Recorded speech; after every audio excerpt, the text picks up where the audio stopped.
So there are six live-action Transformers movies.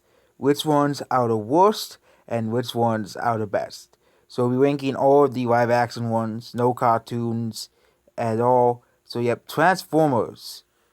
So last place, of course, is The Last Night.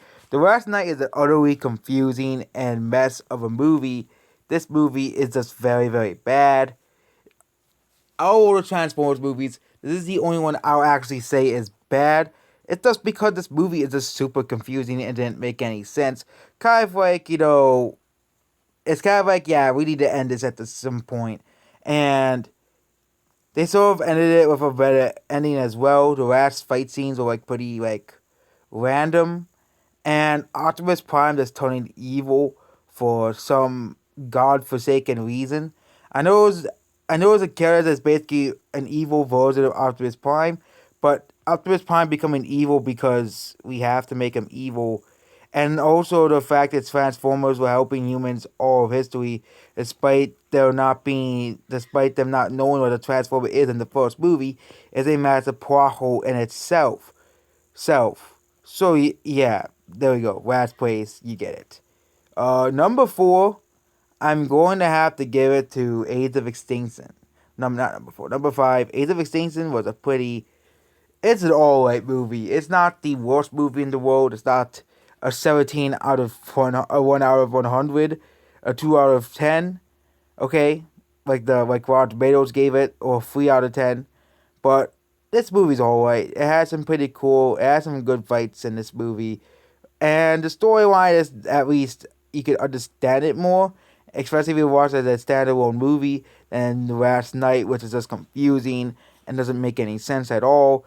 You could at least understand some semblance of a plot, but overall, you know, again, if you watch this just for the explosions, this is basically a masterpiece. It's explosions and fight scenes, because, yeah, there's a lot of fight scenes in this movie. And this is also the problem is this is the longest Transformers movie, which also docks this movie some points. So, yep. So, number four on the list is Transformers Dark of the Moon. This is a movie that I constantly forget that exists. But yep, Dark of the Moon is the world of Chicago where they fight in like Chicago and stuff. And yep, they basically believe this stuff. I haven't seen this movie in a while, but this is like one of those movies, well, it's kind of the more forgettable ones. They fight in Chicago. They fight the Decepticons, and basically Centennial Prime, he does stuff in the movie. Basically leads the Autobots to failure, and Optimus Prime, of course, turns the battles around. And basically, that's basically the hunting of the Autobots in the next movie. Next movie is Transformers 2.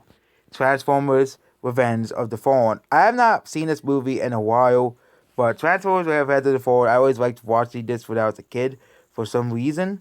This is like one of the most hated movies of all time for some reason. Basically, they fight against Megatron and stuff. Basically, they have to stop Megatron from doing bad things.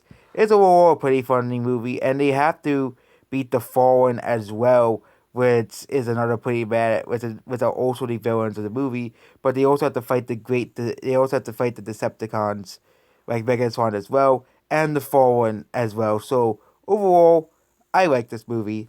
Coming in at number two is Bumblebee. Bumblebee was a pretty interesting and unique movie. It didn't really have. It is considered the best Transformers movie ever made. But overall, this movie was more about like a plot based movie. There wasn't really much big fights in the movie. It was more about Bumblebee seeking refuge on Earth. And this is another movie. Well, basically, don't know what Transformers is. You know, even though the last this movie basically erases all the plot holes of the last night, erases all the plot holes in the Michael Bay series, which at least they do that. Which again, most of the plot holes come really so in the last two movies.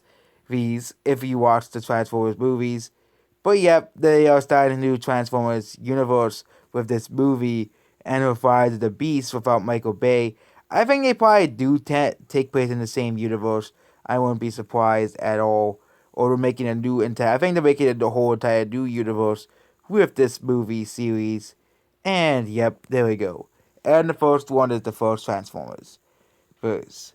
The first Transformers, I believe, is the best Transformers movie. You know, and yep, you may disagree with me all you want and say it's the cartoon version from the 90s. But yeah, basically the Earth for humanity is stake because of the Autobots and Decepticons. Bring the wars to Earth, of course. They do it, and we have to. And, one man, Sarah Buff, who's played Sam Wojcicki, who's played by Sarah Buff, basically teams up and helps the Autobots stop the Decepticons. It's overall a pretty great movie. And yep, there we go about the Transformers movies ranked. So yep, there we go about the official ranking. It took 5 minutes to do, but yep. I don't remember much about some of these, like some of the other movies I've seen a long time ago, like the second one. But overall, the Transformers movies had a turbulent past in the history of movies and film. But overall, some of the movies are a bit underrated and a bit overhated, especially the second one and the fourth one.